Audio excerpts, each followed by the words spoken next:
afternoon, everybody. Good afternoon. How are you? Good to see all of you. What we've witnessed President Trump accomplish over the last few days has been nothing short of remarkable. We are now 3.5 years into the war between Russia and Ukraine, a brutal conflict that has claimed hundreds of thousands of Russian and Ukrainian lives and cost trillions of dollars. The weakness and incompetence of Joe Biden foolishly allowed the killing to start in the first place. Until President Trump returned to office in January, the bloody and broken Biden status quo was to endlessly force American taxpayers to fund Ukraine no matter the cost, no matter how long it takes, and no matter how many lives were lost. There is no denying that Biden's America Last foreign policy moved the world further away from peace. President Trump rejected that failed approach and instead, over the last 7 months, has relentlessly pursued peace throughout his second term. And thanks to President Trump's efforts, we finally have movement after years of deadly gridlock. On Friday, as you all know, many of you were there, President Trump hosted Russian President Vladimir Putin in Anchorage, Alaska, for a bilateral meeting. This was the first time President Putin has been to the United States since 2015, and the first time he has met with an American president in years. President Putin publicly confirmed what President Trump has said all along. The war between Russia and Ukraine never would have started in the first place if President Trump were in office. This was always obvious to any person with a shred of common sense. Just look at what took place during the last 4 administrations. Under George W. Bush, Russia invaded Georgia. Under Barack Obama, Russia took Crimea. Under Joe Biden, Russia invaded Ukraine. But under President Trump, Russia did not invade nor take anything. President Trump is the only president this century, Republican or Democrat, who has held Russia in check and ensured peace in Europe. That's because Russia has always greatly respected President Trump and his peace through strength foreign policy approach. But overall, the bilateral talks in Alaska were very productive, and multiple key points were agreed to between the two leaders that truly opened up the door for Phase 2 discussions, which took place yesterday here at the White House, within 48 hours of that meeting in Anchorage, I may add. As you all know, there were many European leaders here, as well as Ukrainian President Zelensky. They all traveled here to meet with President Trump to maintain the momentum and work toward a lasting peace. Across the board, every leader credited President Trump for his decisive leadership that has reignited the dialogue in hopes of finally bringing this war to a peaceful conclusion. 2 quotes in particular capture the progress that was made and the optimism moving forward. Finnish President Alexander Stubb said, "I think in the past 2 weeks, we've probably had more progress in ending this war than we have had in the past 3.5 years. Again, that is the president of Finland, a country that shares a border with Russia. That's what we call the President Trump effect. NATO Secretary General Mark Rutte also summed it up well. Without President Trump, this deadlock with Putin would not have been broken. He is the only one who could do this." Following the encouraging conversations yesterday, President Trump spoke with President Putin by phone, and he agreed to begin the next phase of the peace process, a meeting between President Putin and President Zelensky, which would be followed, if necessary, by a trilateral meeting between President Putin, President Zelensky, and President Trump. As the president said, Vice President Vance, Secretary Rubio, and Special Envoy Witkoff will continue to coordinate with Russia and Ukraine to make this happen as soon as possible. It's very important to remember that before President Trump's landslide victory last November, there was no end in sight to this bloodshed. Now, there may finally be light at the end of the tunnel and an opportunity for lasting peace. That's because President Trump is the peace president, and American leadership is back on the world stage. It should not be lost on anyone in this room that world leaders are coming right here to Washington, D.C. for help.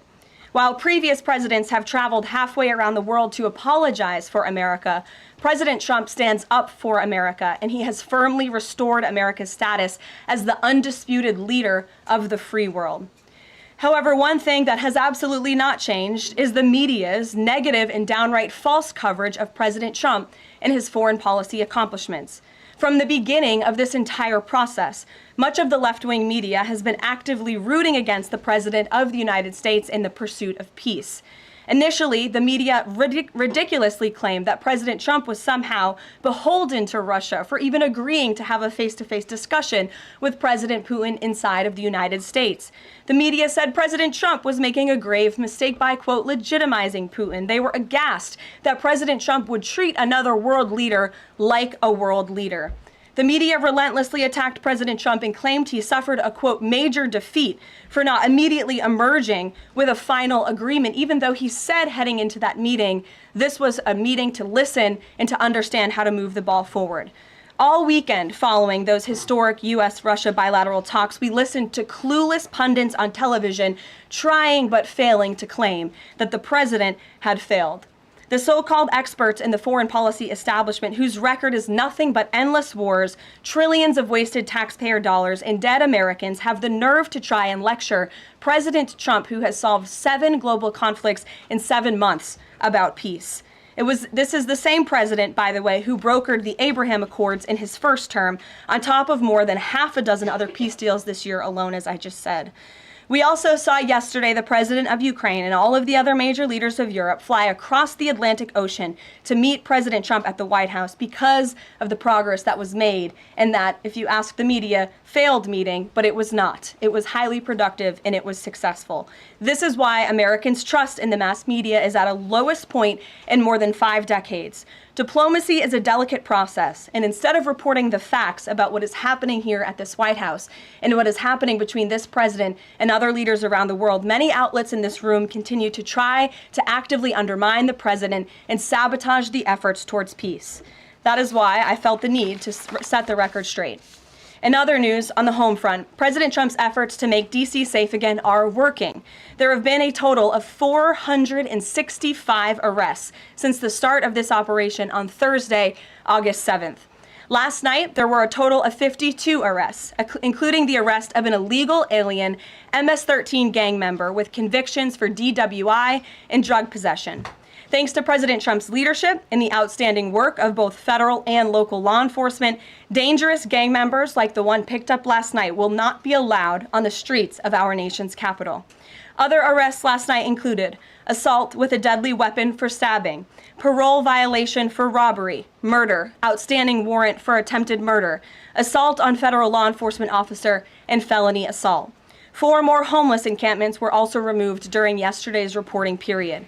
To date, a total of 48 homeless encampments have been cleared in Washington, D.C. by multi-agency teams. MPD patrol units are actively working with city officials to locate and clear additional encampments and remove homeless residents off of Washington's streets.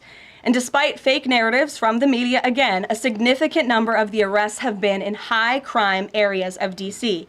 In fact, nearly half of all of the non-illegal alien-related arrests have occurred in wards 7 and 8, the 2 wards that have the highest number of violent crime, as well as homicides and assaults with dangerous weapons last year. So while Democrats continue to coddle violent criminals, President Trump and this administration are focused on putting them behind bars and unapologetically standing up for the safety of law-abiding American citizens. And the White House will continue to provide all of you with the results of this operation in the days ahead.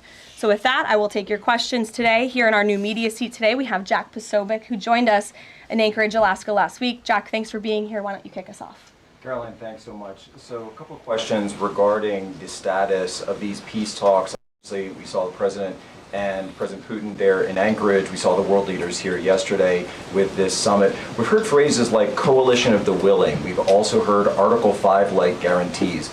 When it comes to the security guarantees, what is the current status of that? I know the president earlier today mentioned boots on the ground would be UK, France, Germany possibly, but unequivocally said no U.S. troops on the ground, but U.S. coordination. Can you elaborate on that, and what would the red lines be? Sure. Well, you got to the heart of what I was going to say to all of you today on security guarantees, which is the president has definitively stated U.S. boots will not be on the ground in Ukraine, but we can certainly help in the coordination and perhaps provide other means of security guarantees to our European allies. The president understands security guarantees are crucially important to ensure a lasting peace, and he has directed his national security team to coordinate with our friends in Europe and also to continue to cooperate and discuss these matters with Ukraine and Russia as well.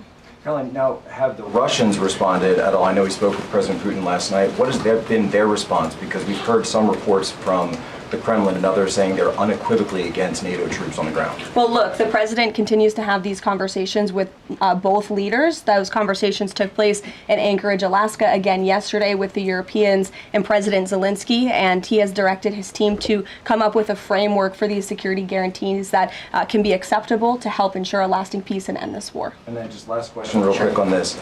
Regarding some of the funding, we're hearing questions about another round of weapons sales or possibly a round of U.S. purchases of Ukrainian drones. Will that money be funded by the U.S. taxpayers? Are we finally going to see an end to the U.S. taxpayer-funded, seemingly endless mandate for these foreign wars? Well, the president is very sensitive to the needs of the American taxpayer, and immediately upon entering office back in January, he made it very clear that we're not going to continue writing blank checks to fund a war very far away, which is why he came up with the very creative solution to have NATO purchase American weaponry, because it is the best in the world, and then to backfill the needs of the Ukrainian army and the Ukrainian people and their military. So that's the solution the president has came up with. We'll continue to see that forward. As for any additional sales, I'll have to defer you to the Department of Defense. Thanks so much. Thanks, Jack. Kelly. What has President Trump learned that tells him that Vladimir Putin would be willing to make a deal for him, for President Trump? Well, the president has learned a lot, which is part of the reason he opened up this dialogue. The previous administration, who oversaw the beginning of this war, refused to talk. And President Trump has always said, in order to learn, in order to move the ball forward with diplomacy and towards peace, you have to have open dialogue. And so that's why the president has had several conversations by phone and, of course, an in-person meeting last Friday with President Putin. He also has talked to President Zelensky dozens of times, had him here at the White House yesterday, and he's understanding what both sides want, what both sides are going to have to give up. And he has always said, in order to get a good deal, both sides are going to have to walk away a little bit unhappy. So he continues to learn a lot throughout these conversations, which is why we've seen progress from both sides. And I would also just add, when it comes to learning and moving the ball forward, look at how both Russia and Ukraine have actually talked directly for the first time in many years, thanks to the efforts of this president and this administration. Specifically for President Trump, though, what do you think Putin's motivation is to try to do something for President Trump, as opposed to just resolving the conflict? I think, as I just spoke to in my opening remarks, Kelly, Russia and all countries around this world actually respect the United States again. And the president is using the might of American strength to demand that respect from our allies, our friends, our adversaries all around the world. And we've seen that not just lead to progress with Russia and Ukraine, but also we've seen it in the closing of 7 global conflicts around the world as well. We've seen it with the release of hostages in Gaza. You've seen it with the end of the conflict between India and Pakistan, which could have resulted in a nuclear war if we had not had a president who believed in the strength and the leverage that comes with the job of being the President of the United States of America. Rachel. Thanks, Karoline. Heading into Alaska, a lot of the focus in the talk was on this trilateral meeting between these 3 leaders. Can you explain how this went from a trilateral meeting involving President Trump to now the focus being on this bilateral meeting without the president first? Well, look, the president has spoken to both leaders about this, and both leaders have expressed a willingness to sit down with each other. And so our national security team will help both countries do that. Ultimately, the president has always said that there are areas of disagreement in this war that will have to be discussed and decided upon by these 2 countries. And so he wants these 2 countries to engage in direct diplomacy. He's said that from the very beginning, which is why he's agreeable to the idea of having President Zelensky and President Putin get together. And I understand accommodations for that meeting are underway. As soon as we hear more details, we'll be sure to let all of you know. And just a quick follow-up. We know as of right now there is no ceasefire in place. We've seen Russia continue its attacks on Ukraine. What indications is the president getting from Putin that he wants to have this meeting with Zelensky soon? Because he spoke to him directly yesterday. And he expressed that Haley, sooner rather than later. He spoke to that directly yesterday, and the president put that in his statement that he gave to all of you, the news media, knowing you'd be asking following that conversation in the effort of transparency. Haley. Hey, thanks, Karoline. You made clear no U.S. boots on the ground. Is the president considering U.S. boots in the air as a form of a security guarantee? Look, that was something the president mentioned on his interview this morning. It is an option and a possibility. I won't certainly rule out anything as far as military options that the president has at his disposal. I'll let him do that. I can tell you he's definitively ruled out boots on the ground. Sure. Thanks, Caroline. Just about the possible venue for the talks. Can you confirm that Putin suggested Moscow as a venue for the bilateral talks? And if so, doesn't that indicate that Putin is perhaps not serious about this, that he's suggesting a venue that there's no way that Zelensky is going to go to? Look, I'm not going to litigate the private conversations between the president and President Putin, aside from what the president himself has already spoken on. But I can tell you there are many options that are being discussed by our national security team right now with both parties. Can you give us an indication of where? I just told you we'll provide you details as soon as we can. Thank you for trying, though. Libby. Thank you, Karoline. I wanted to ask about the National Guard troops. How is the White House coordinating with how they're being placed in D.C., what areas? And then also, how long should people here in the district anticipate the National Guard to be on the ground patrolling the streets? I don't have a timeline for you, Libby, but we will keep you posted on that. I think the president, as you know, and this administration, he came to this briefing room with members of his cabinet to lay out the rationale and the reasoning for federalizing the National Guard here in Washington, D.C., and for our work with the Metropolitan Police Department to make our district safer. We've seen violent crime has taken the lives of far too many residents here in our nation's capital, and the president wants to make it safe again. And as for the coordination efforts, this interagency team is meeting and talking daily. In fact, there's a meeting taking place right now in the West Wing with members of the interagency task force to continue to discuss not just the National Guard deployment, but also how we can continue to remove public safety threats off of the streets of Washington, which, as the numbers I just showed you prove, they are doing every single night. I will just reiterate, 465 total arrests and counting since the start of this operation. I believe 11 or 12 days ago, I'll have to check the calendar, but those are pretty remarkable results. If not for this task force and their high level of coordination and the leadership of this president, there would have been 465 more violent criminals on the streets of this capital that you all live in every day. So I think we should all be very grateful for that. Stephen. Thank you, Caroline. 3 questions about the D.C. crackdown. Sure. First, I was wondering if you could clarify something President Trump said. He mentioned getting rid of the slums where criminals live. Was he talking about tents or permanent residential buildings? And then the mayor has expressed an interest in clarifying how much of a focus illegal immigration enforcement is as part of this crackdown. Can you say anything about that? Sure. And third, any preview on the beautification? 3 questions. I'll try to answer all 3 of them pointedly for you.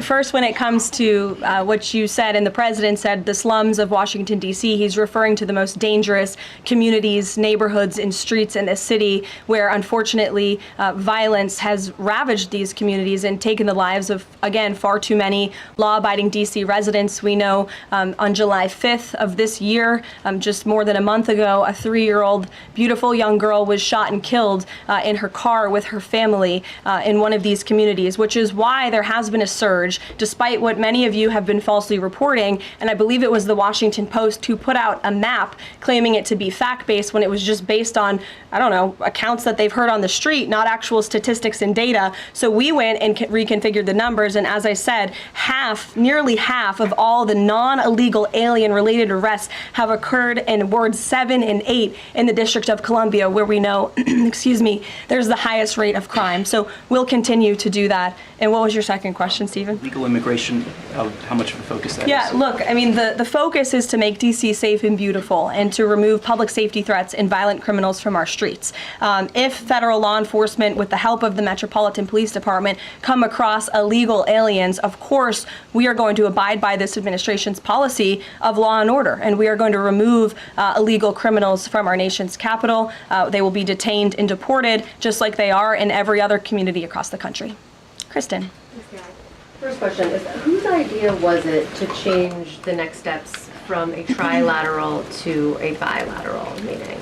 It was an idea that evolved in the course of the president's conversations with both President Putin, President Zelensky, and the European leaders yesterday. And as you saw, Kristen, with all of those European leaders leaving the White House, including the NATO Secretary General, they all agreed that this is a great first step. And it's a good thing that these 2 leaders are going to be sitting down together, and the president expects that to happen. And how long is Trump willing to wait and operate in good faith for Putin to actually arrange arrange a meeting before he intervenes? Look, the president has put tremendous public pressure to bring this war to a close. He's taken actions, as you've seen, sanctions on India and other actions as well. He's made himself very clear that he wants to see this war end, and he has scoffed at the ideas of others that have been raised that we should wait another month before any meeting takes place. The president wants to move, and he wants to bring this war to an end as quickly as possible. Just a clarification on Sean. something you said earlier about Putin agreeing to the meeting. The Kremlin seemed to indicate that Putin did not firmly agree to a bilateral. Did he agree to have a sit down with just Zelensky on the phone? I can assure you that the United States government and the Trump administration is working with both Russia and Ukraine to make that bilateral happen as we speak. Sean. Hey, if the point is to get everybody on the same page, why wouldn't Trump just take the call from Putin while the other leaders were in the room? He said it would be disrespectful to do that. But why is it disrespectful?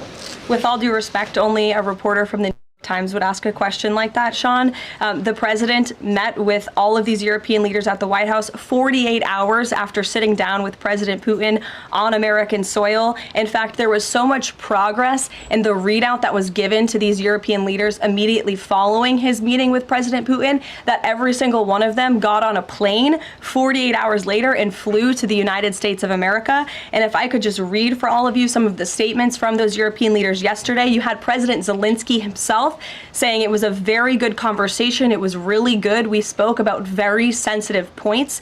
The Secretary General, Mark Rutte, it was the president, only because of the president, that this deadlock was broken, but with President Putin by starting a dialogue. So these leaders, who this war is in their backyard, are very grateful that the president took that call and that he was there to provide them with a readout of Russia's thinking on this, something that was not done by the previous administration at all. Catherine. Thank you. Is the White House looking at Budapest as a possible location? I'm not going to confirm or deny locations. We'll provide you with details as soon as we can. Just following up on Kristen's question, I understand that the White House is working and allies are working to make this meeting happen, but did Putin promise to do a meeting with Zelensky, a direct meeting, in the coming weeks? He has, and I just answered that question for you. Franco. Thanks. I just want to clarify. So you are saying that President Trump is considering U.S. pilots and U.S. aircraft potentially supporting European or Ukrainian forces? The president spoke to that himself this morning when he called into Fox and Friends, and I would defer you to his answer. You can read it directly yourself. In addition, can I ask, no boots on the ground, Steve Witkoff's talking about Article 5-like security guarantees. Can you talk about what other Article 5-like security guarantees that are being considered if it's not boots on the ground? These are very sensitive diplomatic discussions that are currently taking place literally as we speak. So I will leave it to the national security team, and I'll leave it to the president to have those private discussions with these leaders as we try to bring this war to an end. And can I ask one Mary more? Margaret, go ahead. Thanks, Caroline. Two questions, if that's okay.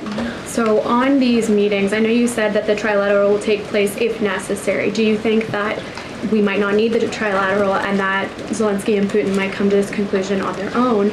And then as a follow-up, I know the president said on Fox News this morning that he's partially seeking peace in order to get to heaven. Was he joking, or is there spiritual motivation behind his peace deals here? I think the president was serious. I think the president wants to get to heaven, as I hope we all do in this room as well.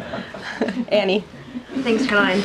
I'm just shifting gears to the Department of Justice for a minute. Can you walk us through why another deputy FBI director was named? Does Trump have any displeasure with how the FBI has been being run to date? And I have a question about the antitrust. No, Andrew Bailey is extremely qualified. As you know, he's been serving with honor as the Attorney General of Missouri, and he's been brought on as another set of very credible and experienced hands to work alongside the current Deputy Director, Dan Bongino, under the leadership of the Director, Kash Patel, and the Attorney General, Pam Bondi. And the FBI has been doing a tremendous job. We've seen their agents out on the streets as part of this interagency task force here in Washington. But the crime that they've been stopping here in Washington. They've been doing this for 7 months all across the country. In fact, there's been 19,000 arrests by the FBI nationwide. That's more than double last year in the same time period.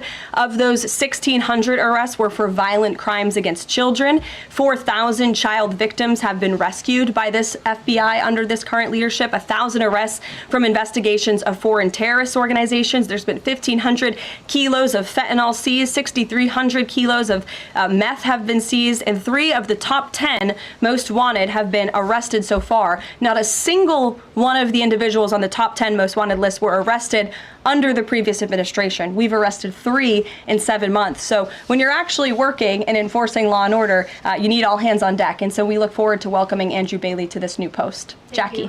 I have a quick question about Roger Alfred, who's a former DOJ official. He gave a speech in Aspen yesterday where he said that senior DOJ aides are cutting deals with favored lobbyists. I'm wondering if the president has any concerns at all with the way the antitrust division is working.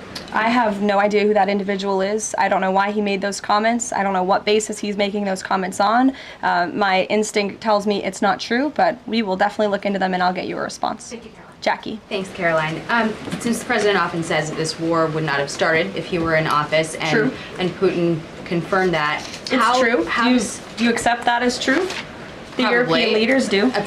Well, and President Putin himself said that, by the way. He did say that. The question I have, though, is what is the president going to do to ensure that these security guarantees last beyond him into the time when he is no longer president? And does that have to involve Congress at all? Well, he understands the need for that, which he spoke to yesterday. And what's he going to do? It's why he's engaging in so many talks and so many conversations with both sides of this war with our European allies. It's why on the way home from Anchorage, Alaska, very late at night, when I know many of you on the press plane were sleeping and many staff were sleeping, the president himself was still awake at 2 o'clock in the morning talking to European leaders and NATO about how we can ensure a lasting peace and bring this conflict to an end. He has expended an incredible amount of time, energy, and effort into bringing this war to an end, and he remains determined to do that. Also, can I about the Go ahead. Thank you, Caroline. DC crime? Sure, Jake, and then to your right. All right. Thank you, Caroline. Which of the half dozen peace deals that the president's pulled off would you say he's the most proud of? And then I have another question. That's a good question, Jake. I'll leave that to the president to answer. I think he's proud of all of the peace deals that he's been able to achieve. You saw the president of Armenia and the head of Azerbaijan both at the White House just a couple of weeks ago. The president, I know, very much enjoyed spending time with them and helping to bring that conflict to an end. He very much enjoyed his time with leaders of Rwanda and the Democratic Republic of the Congo in the Oval Office, talking to them about bringing that decades-long war to an end. India and Pakistan. He used trade in a very powerful way as leverage to bring that conflict to an end. So I know he's very proud of all of these achievements, and I know he's very honored to serve as the President of the United States and to restore peace around this world. Go ahead. So you mentioned Armenia and Azerbaijan. That's a conflict that, I spent time in the Southern Caucasus covering that. And, a conflict of over 30 years, and he resolved it in just a couple of months. Are there other conflicts that the president's working on right now that are off the radar screen that we should be tracking? In fact, there are many. The State Department is always working around the clock under the leadership of Secretary Rubio and keeping the president apprised of conflicts that are bubbling up all over the world. But of course, as you all know, as we've talked a lot about in this briefing, he's spending a lot of time right now on ending this war in Russia-Ukraine, and of course the conflict in Israel and Gaza, which he wants to see come to a close as well. Sure, go ahead. So the president says that he's starting a movement to eliminate mail-in voting, but states administer elections, not federal authorities. So can you provide any more details about how the White House plans to eliminate that? The White House continues to work on this, and when Congress comes back to Washington, I'm sure there will be many discussions with our friends on Capitol Hill and also our friends in state legislatures across the country to ensure that we're protecting the integrity of the vote for the American people. And I think Republicans generally, and the president generally, wants to make it easier for Americans to vote and harder for people to cheat in our elections. And it's quite mind-boggling mind-boggling that the Democrat Party could stand in opposition to common sense. He wants to ensure election integrity. There were great efforts that were made in 2024. I won't get ahead of myself for Hatch Act reasons to get ahead for the next election, but I can assure you this is a priority for the president. Go ahead. If I could just follow up on your comments about Gaza. Sure. There was a ceasefire proposal put forward by both Qatar and Egypt. Hamas accepted it on Monday. Israel has yet to officially weigh in. I'm wondering if the U.S. was at all involved in it, if it's supportive of it, and whether or not the president believes Israel should accept it. I don't think it's a coincidence that Hamas accepted this proposal after the President of the United States posted a very strong statement about this conflict on Truth Social yesterday. I would refer you back to that statement. As for this proposal that Hamas has now accepted, the United States continues to discuss it, and I'll let the President weigh in on it definitively. You're welcome. Sure. Karoline, can you describe the President's perspective on taking a stake in Intel in exchange for federal grants? And is this are we expecting to see the White House make similar arrangements with other semiconductor companies and manufacturing companies? Well, the president, he's been very clear about the need to reshore manufacturing that's critical to our national and economic security. That is especially in regards to chips and semiconductors, which is why the president has initiated the Commerce Department to conduct a study on semiconductors, a Section 232 investigation, so we can ultimately implement tariffs. And it's why our export license requirements remain in place as well. As for this 10% government stake deal, the Department of Commerce continues to work on it. I know Secretary Lutnick is working on it and ironing out the details, but the president wants to put America's needs first, both from a national security and economic perspective. And it's a creative idea that has never been done before to ensure that we're both reshoring these critical supply chains while also gaining something of it for the American taxpayer. You're welcome. Emily. Thanks, Caroline. I wanted to ask about the 3 U.S. warships that are being sent to Venezuela, and there's 4,000 Marines on board. Are you looking at possibility of boots on the ground there? What I will say with respect to Venezuela, President Trump has been very clear and consistent. He's prepared to use every element of American power to stop drugs from flooding into our country and to bring those responsible to justice. The Maduro regime is not the legitimate government of Venezuela. It is a narco-terror cartel. In Maduro, it is the view of this administration, is not a legitimate president. He is a fugitive head of this cartel who has been indicted in the United States for trafficking drugs into the country. And with that, I will leave you all, and we will see you later, if not tomorrow, and I look forward to taking more of your questions. Thank you. Thanks, Caroline.